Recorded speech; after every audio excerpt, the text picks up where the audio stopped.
What's really at the bottom of Utah's Ghost Lake? Utah's mountains, oh, they look postcard perfect, don't they? All majestic peaks and alpine glow. But if you follow the Spanish Fork Canyon just right, at that angle, you'll spot something that'll make you do a double take. A roofline, a lonely sentinel, poking through algae green water like a broken tooth. It's a sight that whispers of something profoundly wrong. A glitch in the scenic matrix, because one April night in 1983, an entire railroad town didn't just flood, it slid downhill, dammed its own river, and drowned right there in its own backyard. Today, if you ask the locals, they'll tell you the valley goes dead quiet. At sunset, no birdsong, no rustle of wind, just this profound stillness and the unsettling feeling that something down there is still breathing, still waiting. Thistle, Utah, wasn't some ancient ruin. It was a thriving, bustling little hub that sprouted into existence around 1878. Why Thistle? Well, steam engines back then were thirsty beasts, always needing water, and the coal crews. They needed saloons, of course, so Thistle became a vital pit stop, growing into a humble but hard-working grid of about 50 homes, a schoolhouse echoing with children's laughter, and, perhaps most importantly, the busiest track switch between Denver and Salt Lake City. This wasn't just a place to live, it was a lifeline, a crucial artery for the Denver and Rio Grande Western Railroad. Kids rode their bikes along the creek, probably chasing frogs or skipping stones. Engineers swapped jokes and stories at the depot. The rhythmic clack of trains a constant, comforting backdrop to their lives. Life was, for all intents and purposes, normal.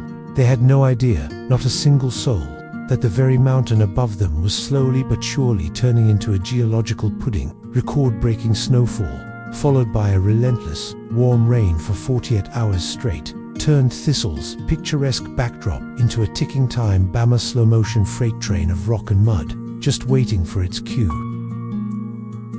It was April 14th when the mountain finally decided to make its move. The landslide began its terrifying crawl downhill at a pace that sounds almost benign, 3.5 feet per hour. That's about walking speed for a toddler, isn't it? But imagine that relentless, unstoppable force, hour after hour, day after day.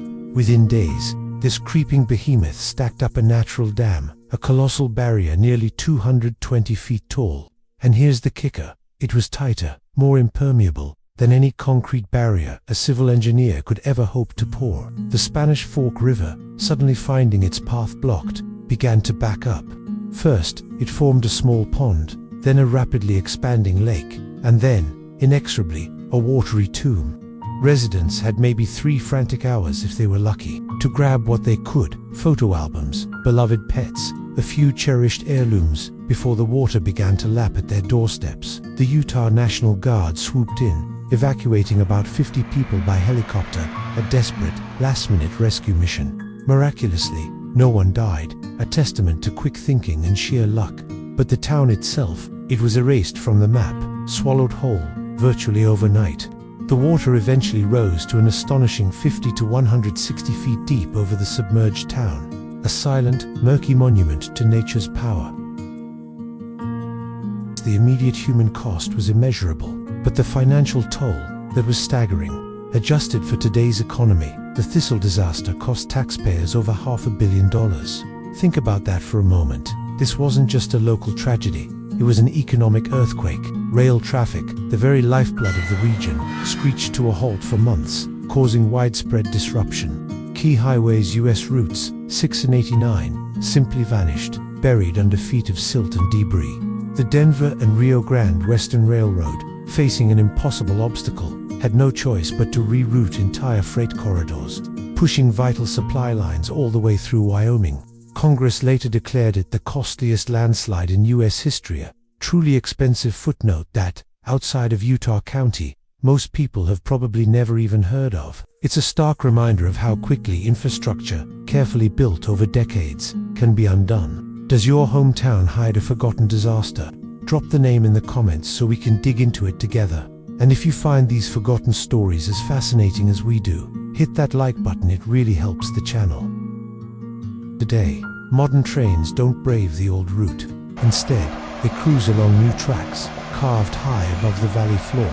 a testament to the lessons learned and the sheer force of the 1983 event. From a passenger window, if you know where to look, you can still spot it, the half-submerged house, its chimney jutting out of the water like a gravestone, a stark and haunting silhouette against the distant mountains.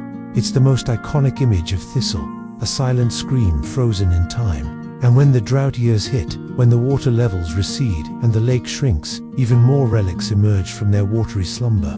You might see the crumbling bridge abutments, remnants of forgotten roads, or the eerie lines of old fences. Some years, you might even spot something truly unsettling, like the rusted hulk of an old Ford pickup, wedged incongruously in river rebar, a ghost of a commute that never finished. The lake itself never earned an official name. Locals just call it the Ghost Lake, because, let's be honest, saying Thistle feels a little too much like summoning something from the deep. Visitors to Thistle often report something truly peculiar. The moment you step past the highway guardrail, a weird acoustic drop seems to settle over everything. It's not just quiet, it's profoundly quiet. The ravens, usually so boisterous, stop calling. The breeze, which moments before might have rustled the leaves, stalls. The water mirror perfectly reflects the cliffs, creating an optical illusion that makes you lose all sense of depth perception. It's disorienting. Rangers, ever the pragmatists, attribute this eerie hush to the bowl-shaped topography of the canyon. They say the walls bounce sound outward instead of inward, creating an acoustic void. And sure, that sounds like a perfectly rational, scientific explanation. Still, people whisper when they're there, because shouting just feels reckless, doesn't it? As if you might disturb something that prefers to remain undisturbed. Last autumn, I decided to experience this quiet for myself.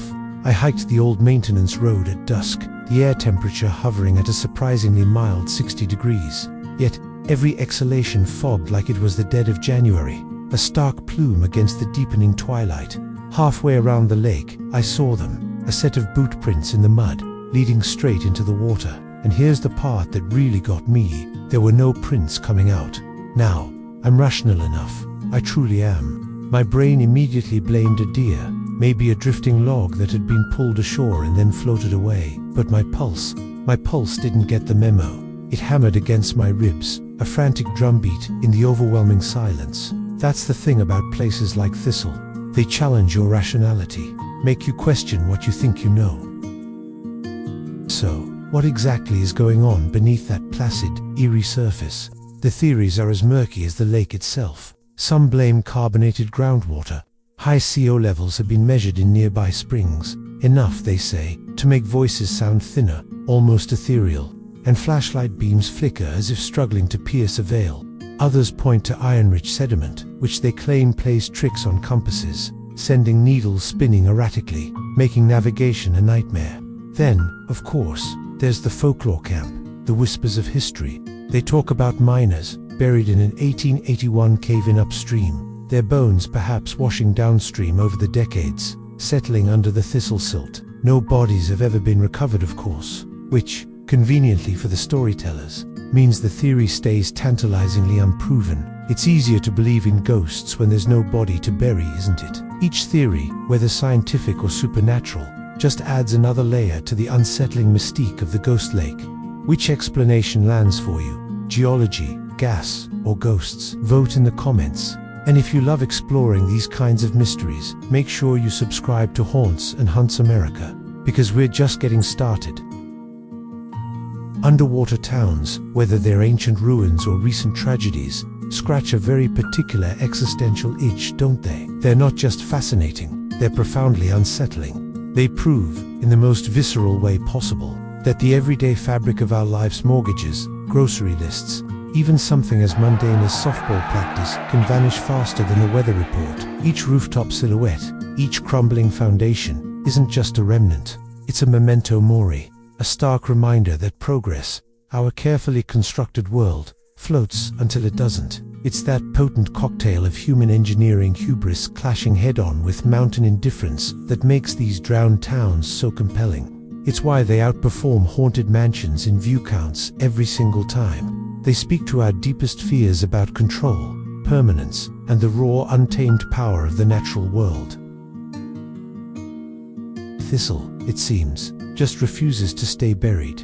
Every spring runoff, with its powerful currents, exposes fresh debris, a new artifact from its past. One year, it might be a child's chalkboard, its slate still faintly bearing the marks of forgotten lessons. The next, it could be railroad spikes, bent and twisted like paperclips, silent witnesses to the immense forces that ripped apart the tracks. This cycle feels almost like Thistle is trying to speak to us, trying to tell its story, but it's forgotten the language. And so, photographers, historians, and the simply curious line that turn out at mile marker 202, their cameras poised, hoping the lake will gift them another artifact, another piece of its puzzle, and, perhaps, another story to tell. They're searching for echoes, for tangible proof of a life that once was.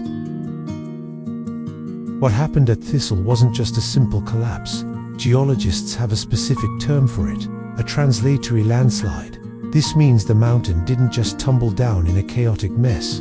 It glided, almost gracefully, on a hidden layer of bentonite clay. If you're not familiar, bentonite clay is the same stuff used to seal oil wells, because it becomes incredibly slippery when wet. So, picture a hockey puck on a frying pan. Now add water underneath that puck, combine it with the relentless pull of gravity, and you've got a recipe for an unstoppable ride. That's essentially what happened to Thistle. The mountain, lubricated by the rain-soaked clay, just went for a slide. Today, the lessons learned from Thistle are literally carved into the landscape. Engineers now monitor the canyon with cutting-edge laser surveys, a constant vigil against a repeat performance. If the slope twitches, if there's even the slightest hint of movement, warning sirens will scream across nearby towns in 30 seconds flat. We learned our lesson, but the memory lingers. Camping is, technically, legal on Bureau of Land Management ground above the high water mark. And I can tell you, at 2 a.m., with the Milky Way spilling across the sky, so thick you need no flashlight, it's an absolutely breathtaking sight. Yet, almost no one stays more than one night. The quiet, you see, feels contractual. It's as if you're allowed to enjoy the stars, to bask in that cosmic grandeur, but you absolutely must leave before breakfast. I tried it once, just to see.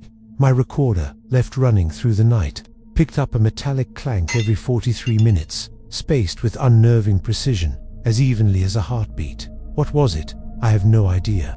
But I can tell you this, sunrise never felt so urgent. I packed up my gear with a speed I didn't know I possessed, the silence of the pre-dawn hours feeling heavier, more watchful than ever before. Thistle isn't a ghost town because its residents fled. It's a ghost lake because the town never really left. The buildings sank, yes, but the memories, they rose, bobbing to the surface each time the water level drops an inch, a constant reminder of what was lost. Whether the spookiness you feel there is genuine science, a trick of suggestion, or something else entirely, the lesson remains the same.